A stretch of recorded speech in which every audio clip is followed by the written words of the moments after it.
لله الذي جعل الشمس والقمر بحسبان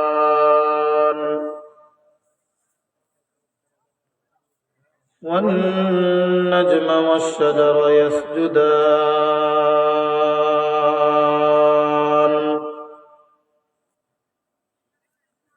وفضل زمانا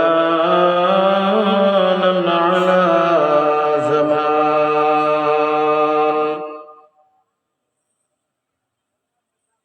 كما فضل مكانا على مكان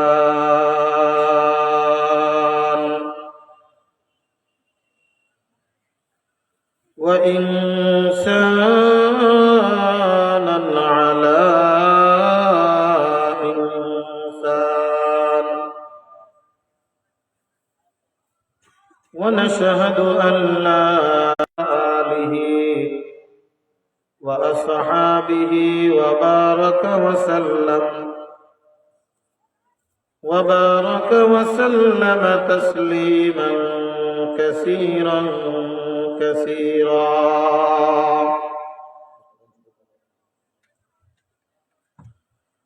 أما إياه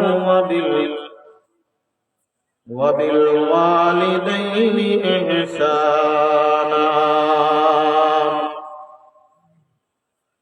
إما يبلغن عندك الكبر أحدهما الرحمة وقل رب ارحمهما كما ربياني صغيرا والحمد لله رب العالمين.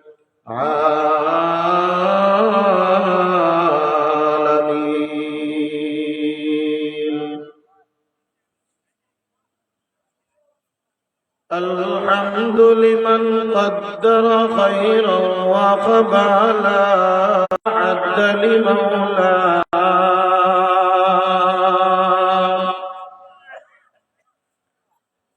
لا ضد ولا ند ولا حد لمولاه الآن كما كان ولم يلق زوالا. यहाँ हम सब मुसाफिर हैं, कब्र आखिर ठिकाना, कोई आगे ला इलाहा इल्लल्लाह ला इलाहा नहीं कोनो माबूद अल्लाह सड़ा ला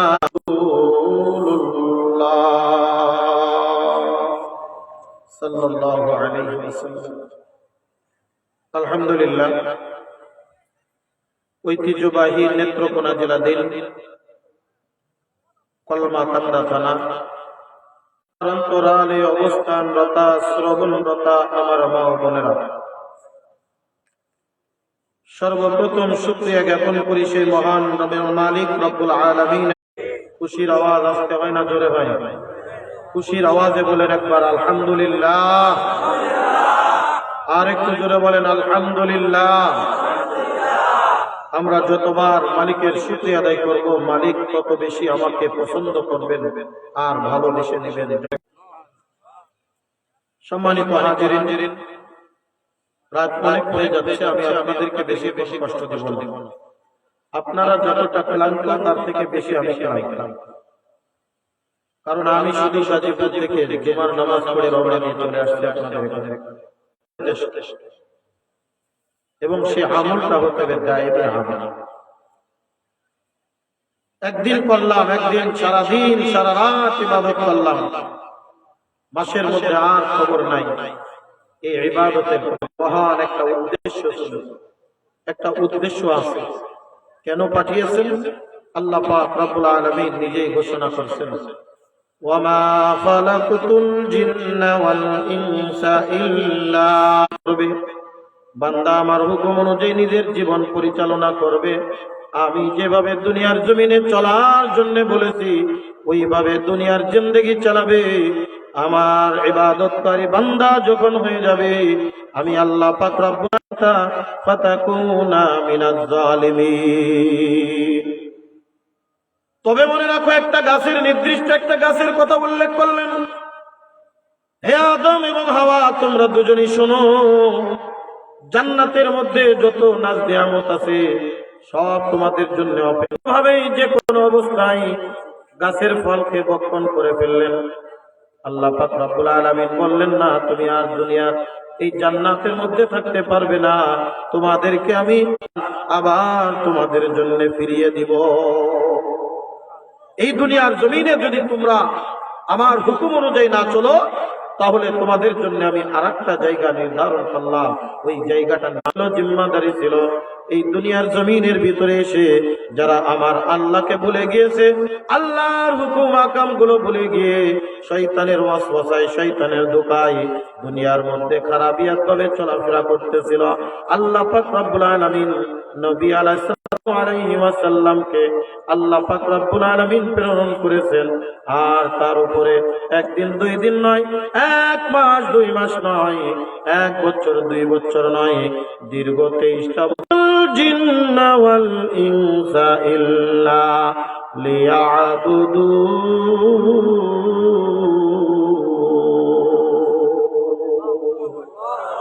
একমাত্র কেবল যাও, আমি আল্লাহ ওয়াদা করে দিলাম, ফাদখুলি ফি ইবাদি ওয়াদখুলি জান্নাতি।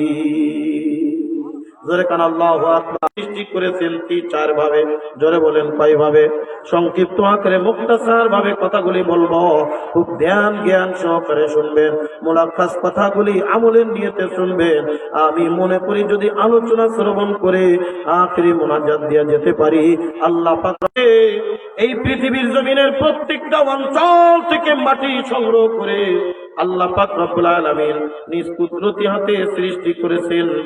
আর আদম নবীনা আলাইহিস সালাতু ওয়াস সালামের বাম পাশে পৃথিবীর জমিনে যত মানুষ আগমন করছে বা করবে, আল্লাহ পাক রব্বুল আলামিন সৃষ্টি করেছেন মিনান নুতফা, অর্থাৎ বাবার পিঠের একটা নাপাক। আমি তোমাকে দুনিয়ার জমিনের ভিতরে পাঠাইলাম, আমি এমনিতেই পাঠাই নাই, আমি তোমাকে আসমান থেকে টপকায় ফেলে দেই নাই, বরং তোমার দুনিয়ার জমিনের ভিতরে আসার একটা সিরিয়াল আছে, আসার একটা নিয়ম আছে।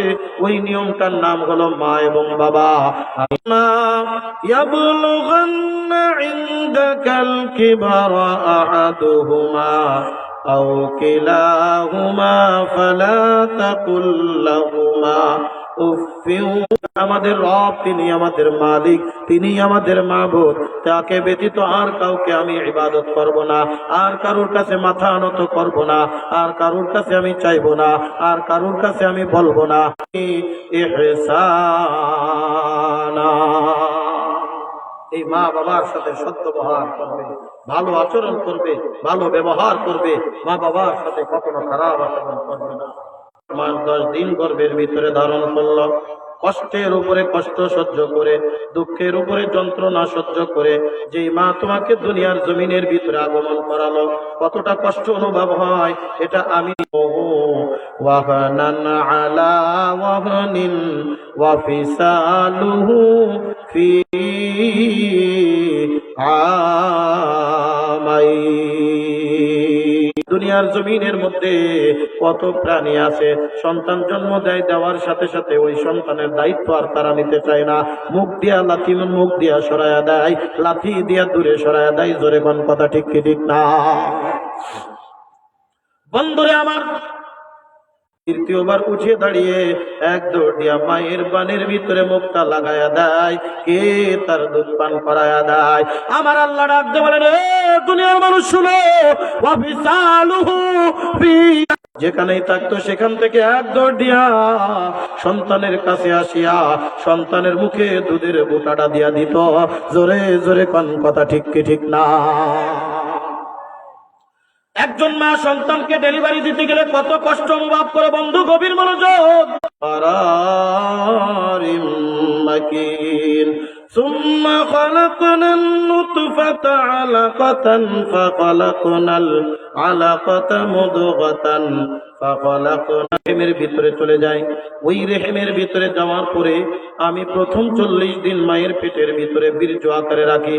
দ্বিতীয় 40 দিনে আমি আল্লাহ পাক রব্বুল আলামিন বীর্য থেকে আলাকাতান জমাট পদার্থ সন্তান মায়ের পেটের ভিতরে তখন নড়াচড়া শুরু করে দেয়। হাত দিয়া গুতা দেয়, পা দিয়া লাথি দেয়, মাথা দিয়া ডুসি দিতে থাকে, মায়ের পেটের ভিতরে নড়াচড়া করতে থাকে।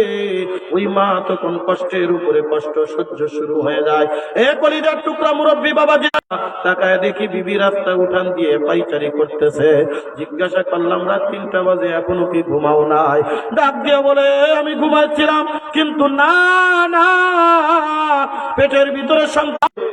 আমি এক দৌড় দিয়ে মায়ের কাছে গিয়ে মায়ের পা দুখানে জড়ায় ধরলাম। ডাক দিয়ে বললাম, মাগো, যদি কোনো অন্যায় করে থাকি ক্ষমা করে দিও, মাফ করে দিও। পেটের ভিতরে চলে আসে। এমন অনেক সময় হয়ে যায় সন্তান দুনিয়ার জমিনে ডেলিভারি দিতে গিয়ে মা দুনিয়ার থেকে বিদায় নিয়ে চলে যায়, আছে না নাই? ওই যুবকের আর কষ্ট সহ্য করতে পারে নাই। এইবার 100 মায়ের উপরে রিসার্চ করা শুরু করছে। মায়েরা সন্তান ডেলিভারি দেয়, তারা বলেন আমরা অবাক হয়ে গেলাম। এই মা তোমার উপরে যদি ওয়ারাজি হয়, এই বাবা তোমার উপরে যদি ওয়ারাজি হয়ে যায়, তুমি যত বড়ই পীর মাশায়েখ বুজুর্গানে দিন হও না কেন, তুমি আলেম হও, মুফতি হও, মুহাদ্দিস হও, দুনিয়ার মধ্যে আলকামার বিবি আল্লাহ রাসূলের দরবারে হাজির, পর্দার অন্তরাল থেকে ডাক দিয়েছে, আসসালামু আলাইকুম ইয়া রাসূলুল্লাহ, আমি আলকামার বিবি আপনার কাছে এসেছি আলকামার খবর দেওয়ার জন্য। আল্লাহর নবী বলেন, কি ব্যাপার? আমার না জোরে কোন কথা ঠিক কি ঠিক না? আবার অনেকে আছে দেখবেন মসজিদের ইমামের কাছে দৌড়ায় চলে যায়, হুজুর আমার আব্বা মরবে মরবে, বাপ তাড়াতাড়ি একটু কলেমা পড়ান। কলেমা পড়ানো যাবে না, বরং তার সামনে কালেমার তালকিন করবে, অর্থাৎ পড়বে। যদি ভালো লাগে, বান বন্ধ হয়ে গেছে, আলকামার কথা বলতে পারতেছে না। আল্লাহর নবী টেনশনে পড়ে গেলেন, কি ব্যাপার, কি হলো? আমি নবী কালেমার তালকিন করি, আলকামা কথা বলতে পারে না, আমি নিজে আছে না নাই? আমাদের সমাজেও দেখবেন, আমি থাকি 5 তলা 10 তলা বিল্ডিং এর মধ্যে, আর মাকে রেখে আসি অন্ধকার ঘরে গ্রামের বাড়িতে। কি অবস্থায় আছে, কোথায় আছে, একটা নিয়ে আসো, তার সাথে আমার একটু কথা আছে। হযরতে বেলাল গেলেন ঘরের ভিতরে, আলকামার মা ঘরে আছে। বলে কে? বলে আমার নাম বেলাল, আমি আল্লাহ রাসূলের সাহাবী বেলাল। বলে কি ব্যাপার, আমার ঘরে কেন? আল্লাহর নবী আপনার বাড়িতে আসছে, এই অবস্থায় যদি দুনিয়ার থেকে বিদায় নিয়ে যায়, আলকামার জাহান্নাম ছাড়া কোনো উপায় নাই। আপনার সন্তানের সাথে যত দুর্ব্যবহার হয়েছে, আপনার সাথে খারাপ সম্পর্ক হয়েছে, আল্লাহর রাস্তে ক্ষমা করে দেন। দেখলেন কলিজায় আঘাত না দিলে মা কোনোদিন মাফ করবে না। দেখবেন একটা মা যত বড়ই সন্তানের পরে আঘাত দিত হোক না কেন, ওই সন্তান যদি বিপদে পড়িয়া যায়, ওই সন্তান যদি কোনো বিপদে পড়িয়া যায়, ব্রেক ধরে ব্রেকে কোনো কাজ করে না, গাড়িটা পল্টি খাইলো, ওর নিচেই এমন একটা খাদ, মনে হয় আরো 70 ফুট গভীর, এত নিচে, উপর থেকে দেখা যাচ্ছে না, অন্ধকার অন্ধকার। ওই জায়গায় বাঁকা হওয়ার কারণে কয়েকটা প্যারালাইসিস হয়ে গিয়েছিলেন 4টা বছর পর্যন্ত। কলিজার টুকরা যুবকরে যত গভীর রজনীতে বসায়, একবার মাত্র গেটে কারাঘাত করতে দেরি, আমার মা ডাক দিতে দেরি হইল না। নুরুল ইসলাম, 4টা বছর হলো মায়ের ফোন আমার মোবাইলে আর আসে না। প্রথমবার আমি ফোন রিসিভ করি না, দ্বিতীয়বার আবার ফোন। চিন্তা করলাম মা অসুস্থ, বলে থাকতে পারলাম না। বললাম মা, ছোট্ট খাট্ট একটা অ্যাক্সিডেন্ট হয়েছে, হাঁটুর ভিতরে অল্প একটু ব্যথা পেয়েছি, মনে করছিলাম তোমারে জানাবো না, কিন্তু এই মুহূর্তে তুমি ফোন দেবা, এটা কে বলতে জানে ভাই? জোরে কোন কথা ঠিক কি ঠিক না? আল্লাহর নবী বলেন, এবার মনে আছে কথা, আলকামার মায়ের কলিজায় আঘাত দেওয়া লাগবে। আল্লাহর নবী সাহাবায়ে কিরামদেরকে বললেন, জঙ্গলে যাও, শুকনা লাকড়ি একত্রিত, আলকামা যে অবস্থায় আছে আপনার কাছে মাপ চাইলাম, আপনি মাপ করবেন না। এই অবস্থায় যদি আলকামা দুনিয়ার থেকে বিদায় নিয়ে যাই, আমি আল্লাহর কসম করে বলি আলকামা জাহান্নাম। সন্তান যতই অপরাধ করুক না কেন, সন্তানের বিপদ চোখের সামনে মা কোনোদিন দেখতে পারে না। সন্তান যতই অপরাধ করুক না কেন, সন্তানের বিপদ কোনোদিন মা চোখের সামনে দেখতে পারে না। এই কারণে আমার আল্লাহ পাক রব্বুল আলামিন ডাকতে বলে, দুনিয়ার মানুষ শুনে রাখো, এ দুনিয়ার মানুষ, যেই মা তোমাকে একদিন দুই দিন নয় হামালাতুহু উম্মুহু ওয়াহনান আলা ওয়াহনিন বানিয়ে দেন কে? ছোট্ট সন্তান বাইজিদ, মা পানি চাইলো, পানি দাও। ঘরের ভিতরে যে পানি নাই, এক দৌড় দিয়া চলে গেছে পানি আনার জন্য কোথাও। এখনো তারা পুকুরের পানি খায়, এখনো তাদের ওখানে টিউবওয়েলের ব্যবস্থা তেমন একটা নাই। আর টিউবওয়েল থাকলেও নোনতা পানি খাওয়া যায় না। একটা মাত্র পুকুর আছে একটা থানার ভিতরে, সারা থানার মানুষ ওই পুকুরের পানিটাই পান করে। নতুন বাইরের বুঝতামে পানির লোটাটা নিয়া মায়ের শিওরের পাশে দাঁড়িয়ে রয়েছে। আস্তে আস্তে রাতটা গড়ায় আসবে, সাদিক হয়ে গেল ফজরের আযান। মুয়াজ্জিন ডাকে, হাইয়া আলাস সালাহ, হাইয়া আলাল ফালাহ। তুমি কষ্ট পাইতে আমি বাইজির জীবন দিতে রাজি, তুমি কষ্ট পাও আমি বাইজির সহ্য করতে পারবো না। আমার কেন জাগাইলে না? কাঁচা ঘুম ভাঙলে কষ্ট পাবা, এই কারণে আমি তোমারে জানাই নাই। বাইজিদের মা হাত দুখানে উপরে উঠে বলে, অমুক শহরের একটা কসাই আছে, কসাইয়ের কাছে যাও। বলে দেখতে চাই, বলে যাও দেখো। আল্লাহর নবী হযরতে মুসা কালিমুল্লাহ চলে গেলেন। গোপনে গোপনে ওই কসাইয়ের দিকে নিয়া বাসার দিকে রওনা দিছে। আল্লাহর নবী মুসা কালিমুল্লাহ আলাইহিস সালাতু ওয়াস সালাম ওই ব্যক্তির পিছনে পিছনে বাসার দিকে রওনা দিয়া দিছে। রাস্তায় এমন কি আমল করে বলে না, কোথাও একটা কাঠের উপরে একটা বৃদ্ধা মহিলা সমস্ত শরীরের ভিতরে পিশাব পায়খানায় ভরে গেছে। ডাক যে বলছে, সন্তান রে কই কই, আজকে আসতে এত কেন দেরি হইতেছে? নিজের হাতে পিশাব পায়খানা পরিষ্কার। ওই সন্তান ডাক দিয়ে বলে, আম্মা এমন দোয়া কইরেন না, যেই দোয়া আমার মালিক কবুল করবে না। আম্মা হাত নামান, হাত নামান, এমন দোয়া করেন যেই দোয়া আমার আল্লাহ কবুল করবে। কোথায় জামানার নবী মুসা, আর কোথায় আমি একটা শহরের একজন কসাই করেছিলাম মালিক রব্বুল আলামিন আমার সাথে কিয়ামতের ময়দানে কে জান্নাতে থাকবে। তোমার নাম শুনে আমি বড় অবাক হয়ে গিয়েছিলাম। আমি আর কেউ না, আল্লাহর নবী মুসা কালিমুল্লাহ। बुजुर्गी की नहीं हमको जरूर, शाके गुल में क्या मजा है, बुलबुलों से पूछियो, जन्नतो दोज़ख से या रब क्या करो, आरज़ू है मैं तुझे देखा करो, आरज़ू है मैं तुझे देखा करो। ওরে গেল এ আমার কলিজার টুকরা যুবক ছেলেরা, এ আমার পর্দার অন্তরালের মাগো, আমি আর আপনাদেরকে লম্বা চওড়া দীর্ঘায়িত আলোচনা করব না। আমার আলোচনার আলোচ্য বিষয়, সন্তান যদি হয়েছে খবরদার খবরদার পড়ায়, নিজে ঠিক মতো কাজ করতে পারে না, সন্তানের জন্য কষ্ট করে।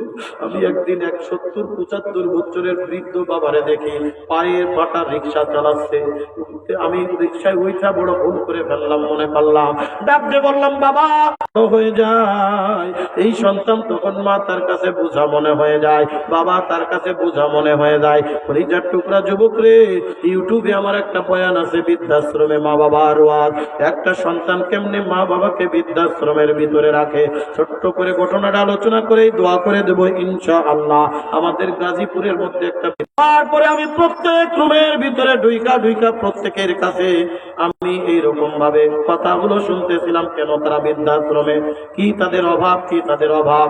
এক একজনে শুনতে শুনতে হঠাৎ করে একটা ঘরের পাশ দিয়া যাইতেছি, দেখি ঘরের দরজাটা হালকা করে খোলা, মৃদুভাবে। আমারে কেমনে চিনো বলে আমি কতবার করে আপনার ইন্টারভিউ নিয়েছি, এটা আপনি মনে হয় আমারে স্মরণ করে রাখতে পারেন নাই, মনে হয় আমারে আপনি মনে রাখতে পারেন নাই। রেখে গিয়েছিলাম, আল্লাহর কি কারিশমা, ওই ঘরের ভিতরে আমাকে আজকে ঠাই দেওয়া হয়েছে। দেখি স্যার আপনি ডায়েরির ভিতরে কি লেখেন, দেখে ডক্টর শামসুর রহমান ডায়েরির ভিতরে কলমের খোঁচা আমার থেকে আর্টিকেল নিয়া আমি এইবার গেলাম মহিলাদের বৃদ্ধাশ্রমের ভিতরে। নেত্রকোনার মুসলমান গভীর মনোযোগ, এ নেত্রকোনার যুবক গভীর মনোযোগ রে বাবা। সাংবাদিক বলেন আমি মহিলা শাখার ভিতরে ঢুকলাম, দেখি যার যার মতো ঘরে গেলাম, সামনাসামনি চেয়ারের উপরে বসলাম। মা আপনি কে? বলে তুমি কে? বলে আমি হলাম সাংবাদিক, আমি এসেছি একটা আর্টিকেল লেখার জন্য, আমি এসেছি একটা স্টাডি করার জন্য। এই বৃদ্ধাশ্রমের ভিতরে মায়েরা বাবারা কেমন করে থাকে তাদের কিছু কথোপকথন আমি লিখবো। আমার কাছে একটা চিঠি আছে আমার সন্তানদেরকে দেওয়ার জন্য, আমার কাছে একটা চিঠি আছে, এই চিঠিটা তুমি কি পারবা আমার সন্তানের কাছে একটু দিয়া দিতে? আমার বাড়ি অমুক জায়গায়, অমুক গলিতে, অমুক নম্বর বাসা। সাংবাদিক বলেন অবশ্যই দিব, কিন্তু চিঠির ভিতরে কি লিখছে আমাকে বুঝা মনে করেছো? তোমার 5 তলা এততলা বিল্ডিং এর ভিতরে কত মানুষ বসবাস করে, আমি বৃদ্ধার একটু জায়গা হয় নাই, আমার তাতে মনে পড়ে নাই। বুঝেছি এই দুনিয়ার জমিনের মধ্যে আমার আর বেঁচে থেকে কোনো লাভ নাই। আস্তে আস্তে আমার শরীরটা ভেঙে গেছে, আস্তে আস্তে বুঝতেছি আমি দুনিয়ার থেকে বিদায় নিয়ে চলে যাব। এ কলিজার টুকরা সন্তানেরা রে, নাকফুলটা বড় যত্ন করে আমি রেখে দিয়েছিলাম, বড় সজ